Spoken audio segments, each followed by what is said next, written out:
Today, on my day off, we're going to be making a pot roast in the oven. I usually do them in the slow cooker, but I'm trying out a version of Joanna Gaines' recipe from the Magnolia cookbook. And I'm going to add my own touch to it, of course, like I usually do. But this is the cast of characters that we're going to be using. So I picked up this nice looking chuck roast a little while ago from Publix. We're going to be using some carrots, onion, russet potatoes, some organic thyme. I'm going to sear the roast off in the Dutch oven, and then I'm going to add some beef broth, Worcestershire, and Lipton onion soup mix, which makes a really good gravy. And then as a side dish, I'm going to use some of these Brussels sprouts. I'm probably going to roast those in the oven, and then just this quick Annie's organic macaroni and cheese, which is actually pretty good, believe it or not. So let's get to chopping and get this going. Okay, so I have set the oven to preheat to 350. The recipe says 300, but I'm trying to get it done a little faster. So I'm just gonna go with 350. I'm sure it'll be fine. I always improvise recipes anyway, as you'll see. And I've got a big Dutch oven here on the stove.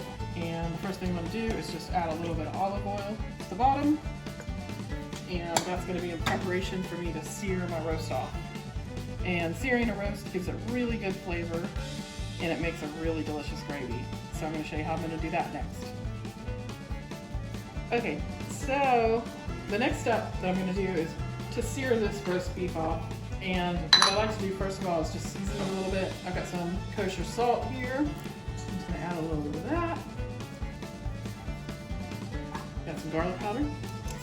I love some garlic powder. Makes everything taste better. I'm pretty generous with this. Got some fresh, cracked ground pepper. I always like to use that. And then, I actually picked this up from Cracker Barrel a few days ago. It's called Campfire Meal Seasoning.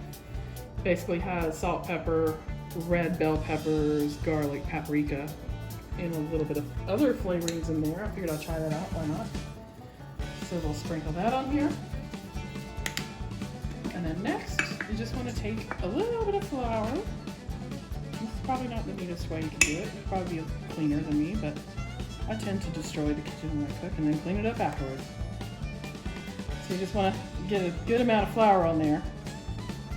And once we transfer this to the pan, I'm going to flip it over and do the exact same thing. So I'm just going to head over to the stove real quick. I've had my Dutch oven heating up a little bit with the olive oil on the bottom. So I'm going to put this that I've already floured down in it. Whoops, take that out. And you want this on like a medium-high heat.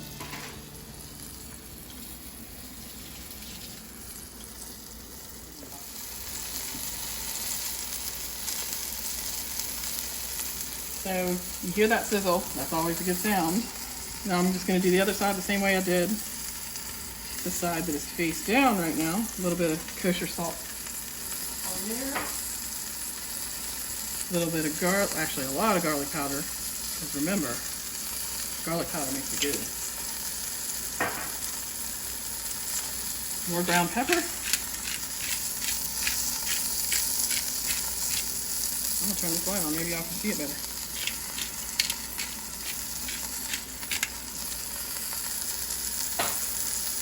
I'm going to come in with this campfire seasoning again. You don't have to worry about this being like too much seasoning. It's just going to cook off in itself.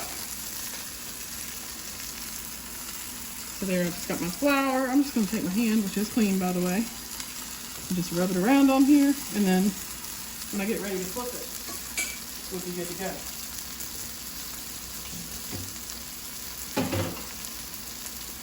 The best way to flip it usually is with some tongs on. Here we go.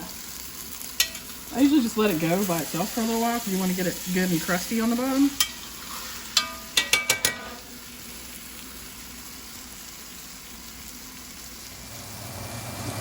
Okay, so I've been letting this go probably about a minute or two now. And you're just looking for some caramelization on here. Like that. See all those brown bits? And the flour just kind of caramelizing. You're not looking to cook the meat or anything like that. You just want to get some color on it. And it's going to make really, really good gravy and just have the meat taste really good. So after you've got both sides seared off pretty well, you want to try to take some tongs and just do the sides too. Because you want flavoring all over this piece of meat. You see all those bits down on the bottom? They're going to come up when you make your gravy. It's going to be so good. So you just want to take this and hold it on each side for just a minute just to get a little bit of caramelization on it. And then you'll be good to go to start adding some other ingredients.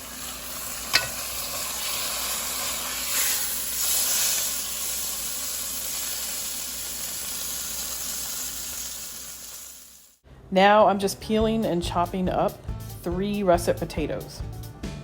I've got this pack of Lipton onion beefy soup mix, and I love to use this in all kinds of stews and roasts. It just brings out the flavor really well. So I'm going to take about half this packet. Oh, hold on. This is not Lipton onion beef soup mix. Hold on. So we had a little bit of an oopsie just now. We had to run to the store because what I thought was beefy onion soup mix was actually chicken noodle soup mix, and I'm so glad I didn't dump it in and ruin my roast. I'd have been quite upset if I'd done that. But anyway, this is what you really want here. So we're just going to take a pack out, and I'm going to take half of this package and put it right directly on top of the roast, and it'll cook in there when it's in the oven. And we'll save the rest and put it on top of the vegetables. So I'm going to just start dumping my potatoes in, and then I'm going to cut up the rest of the vegetables.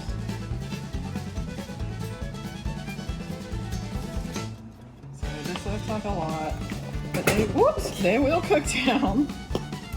You just want to kind of spread them out. And the size you cut these depends on how fast you want them to cook. If you cut them smaller, obviously, they're going to cook faster. So let's cut up the rest of the vegetables now. I've got about 5 carrots that I'm going to peel and chop up and put in the pot roast. I like to use a lot of root vegetables in my pot roast. It's just really good and reminds me of fall. So we have the carrots cut up now. You can cut them any way you want. You can either slice them, but Jesse seems to like them like in the long form like this, so that's what we're going to do tonight.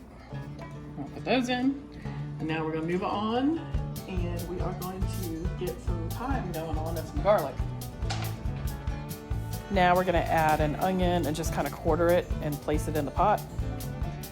Now I've got a clove, actually 2 cloves of garlic, and I'm just going to use my garlic crusher, and I'm going to put that on in here. Nothing like fresh garlic. And if you guys don't have a garlic press, it's definitely worth it.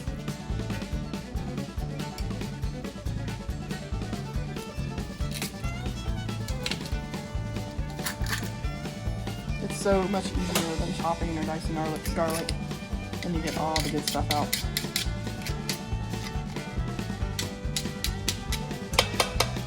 Now I've got some fresh thyme sprigs here. I'm just going to let those sit in there. I might pull a few of the leaves off to cook in.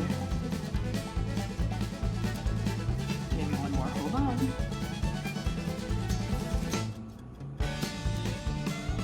To me, there is nothing better than fresh herbs, because it really amps up the flavor of everything. Got all our vegetables in. We're just going to sprinkle the rest of this beefy onion soup mix around, and I'm going to go in with some Leah and Aaron's. I'm going to put that in here. Pretty good amount because it has a really good flavor too.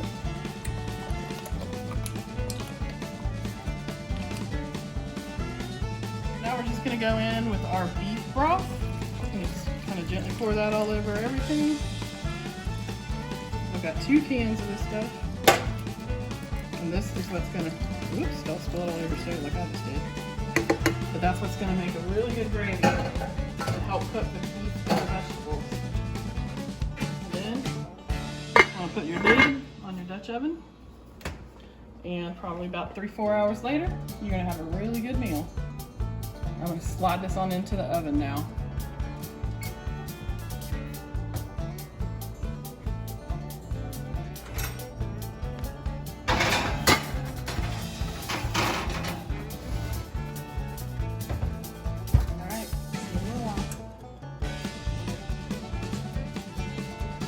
back, and the roast has now been in the oven for about 2 hours. And I'm just gonna take a peek just to see where we're at with it. Let's see if I can get this out. Look at it without burning myself. Okay, here we go. Ooh, smelling really good. Might just mash these vegetables down in there a little bit. Over here, grab my spoon. Actually making a lot of gravy, but that's okay, because that's my favorite part. And when I pull the roast out, I will probably thicken it up a little bit and make a good gravy. I'll put this lid back on, just let it go, probably for at least an hour. And it smells really good. But like I said,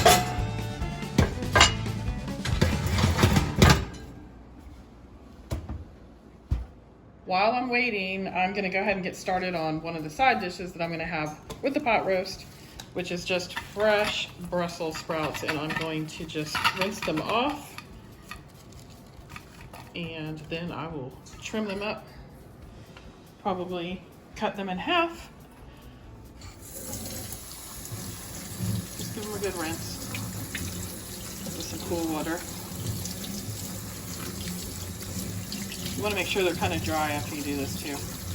That way the oil and the seasoning that you use will actually stick to them.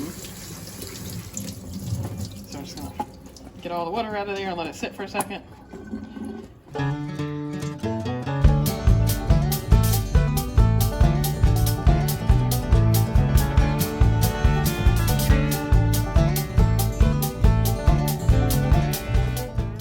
I've got the Brussels sprouts washed up, and I halved them and trimmed them. And this is how I roast Brussels sprouts. I just do a little tiny bit of squirt of olive oil, some seasoning, which is just basic salt and pepper, but I always use fresh ground pepper, and kosher salt, my favorite.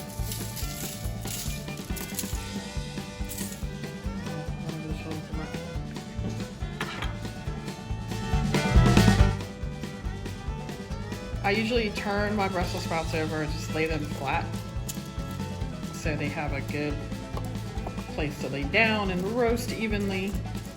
And I always line my cookie sheet with tin foil because that way it's an easy cleanup. Just turn them over, and then after you get them all turned over, you just want to make sure they have enough room. Try not to crowd them or anything if you can.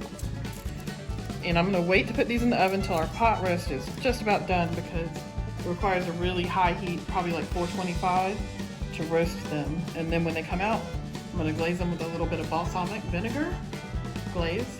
Not the vinegar itself, but the glaze. And they will be quite tasty, I promise you. So the pot roast just got out of the oven, and I'm going to show you guys what it looks like. There it is.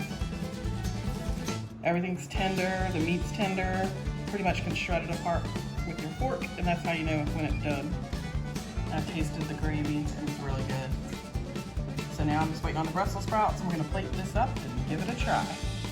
I just got the Brussels sprouts out of the oven, and they look burnt, but that's what you're going for. A little bit of burnt char. I promise you, it makes them taste good because the outside is crunchy, and the inside has been steamed, and they're tender, and they're so good.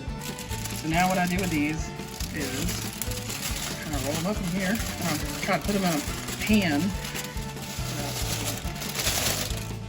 This is one of the reasons I use tin foil when I'm baking on a baking sheet. It's so much easier.